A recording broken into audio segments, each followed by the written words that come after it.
പ്രിയമുള്ള സുഹൃത്തുക്കളെ, എല്ലാവർക്കും നമസ്കാരം. പുതിയൊരു വീഡിയോയിലേക്ക് സ്വാഗതം. വളരെ പ്രധാനപ്പെട്ട ചില അറിയിപ്പുകളാണ് ഇന്നത്തെ ഈ വീഡിയോയിലൂടെ ഷെയർ ചെയ്ത് തരുന്നത്. എല്ലാവരും വീഡിയോ പൂർണ്ണമായും കാണുക, വീഡിയോ ലൈക്ക് ചെയ്യുക.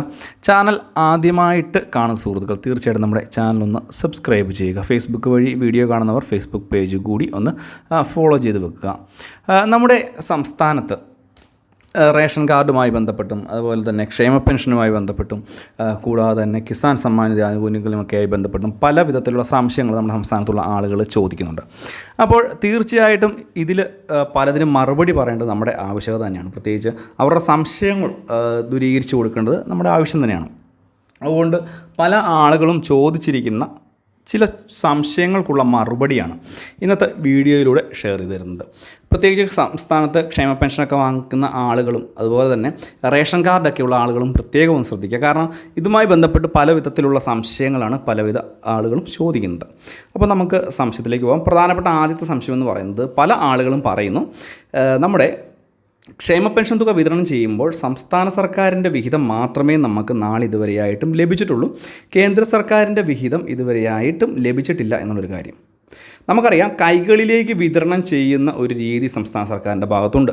പക്ഷേ കേന്ദ്ര സർക്കാരിൻ്റെ ഭാഗത്ത് കൈകളിലേക്ക് നേരിട്ട് തുക എത്തിക്കുന്ന രീതി ഇല്ല എന്നുള്ളൊരു കാര്യം ആദ്യമേ തന്നെ ഒന്ന് മനസ്സിലാക്കുക.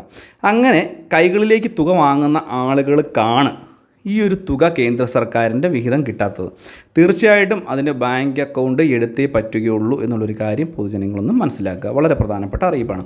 കൂടാതെ അടുത്ത ഒരു സംശയമായിട്ട് ചോദിക്കുന്നത്, പല ആളുകൾക്കും ക്ഷേമ പെൻഷൻ പദ്ധതിയിൽ നിന്ന് പുറത്തു പോകുന്നുണ്ട്. ഇതിൻ്റെ മാനദണ്ഡങ്ങൾ മുൻപത്തേതിൽ നിന്ന് മാറ്റം ഉണ്ടോ എന്നുള്ളൊരു കാര്യമാണ്. 1 ലക്ഷം രൂപയ്ക്ക് മുകളിൽ വരുമാനമുള്ള ആളുകൾ, AC ഉള്ള വീടുകളുള്ള ആളുകൾ, വാഹനങ്ങളുള്ള ആളുകൾ, 4 ചക്ര വാഹനങ്ങളൊക്കെ ഉള്ള ആളുകളെല്ലാം തന്നെ ഈ ഒരു പദ്ധതിക്ക് പുറത്താണ്. അത് പഴയ രീതിയിൽ തന്നെയാണ്. അതിൽ മാറ്റമൊന്നുമില്ല എന്നുള്ളൊരു കാര്യം പൊതുജനങ്ങളൊന്ന് പ്രത്യേകം മനസ്സിലാക്കുക. അടുത്തതായിട്ട്, ക്ഷേമ പെൻഷൻ തുകയുടെ വർധനവ് ഉണ്ടാകുമോ എന്നുള്ളൊരു കാര്യമാണ്. അത് ഈ ഒരു വർഷത്തിൽ ഉണ്ടാകാൻ സാധ്യതയില്ല. പക്ഷേ അടുത്ത വർഷം ഇലക്ഷന് മുമ്പാകെ തന്നെ തുക ഒരു 2000 രൂപയിൽ കൊണ്ട് വയ്ക്കുവാനുള്ള സാധ്യത ഉണ്ട് എന്നുള്ളതാണ് ഏറ്റവും പുതിയ റിപ്പോർട്ടുകൾ വരുന്നത്. ഇതുകൂടാതെ തന്നെ ഈ മാസം ഇനി ക്ഷേമ പെൻഷൻ തുക വിതരണം ഉണ്ടോ എന്നുള്ളൊരു കാര്യം ചോദിക്കുന്നുണ്ട് പല ആളുകളും. ഇതുമായി ബന്ധപ്പെട്ട് അറിയിപ്പുകൾ ലഭിച്ചിട്ടില്ല. ഒരുപക്ഷേ സംസ്ഥാന സർക്കാരിന് ഫണ്ട് ലഭിക്കുന്ന മുറയ്ക്ക് ഈ ഒരു മാസം ഒരു ഗഡു കൂടി ലഭിക്കുവാനുള്ള സാധ്യതയുമുണ്ട്. അത് നമുക്ക് തള്ളിക്കളയാൻ പറ്റില്ല എന്ന് ചുരുക്കം.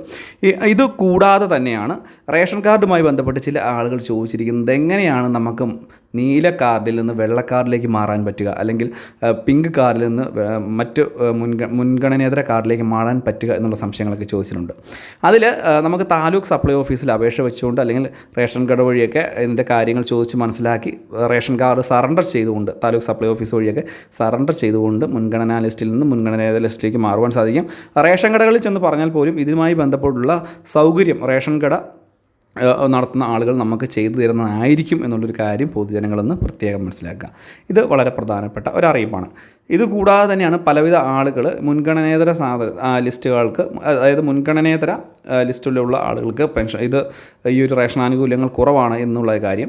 അത് നമുക്കറിയാവുന്ന കാര്യം തന്നെയാണ്. അത് ഇനി അങ്ങോട്ട് മുൻഗണനാ ലിസ്റ്റിലേക്ക് മാറുന്നതിനനുസരിച്ച് മാത്രമേ നിങ്ങൾക്ക് റേഷൻ ആനുകൂല്യങ്ങളിൽ വർധനവ് ഉണ്ടാവുകയുമുള്ളൂ. ഈ ഒരു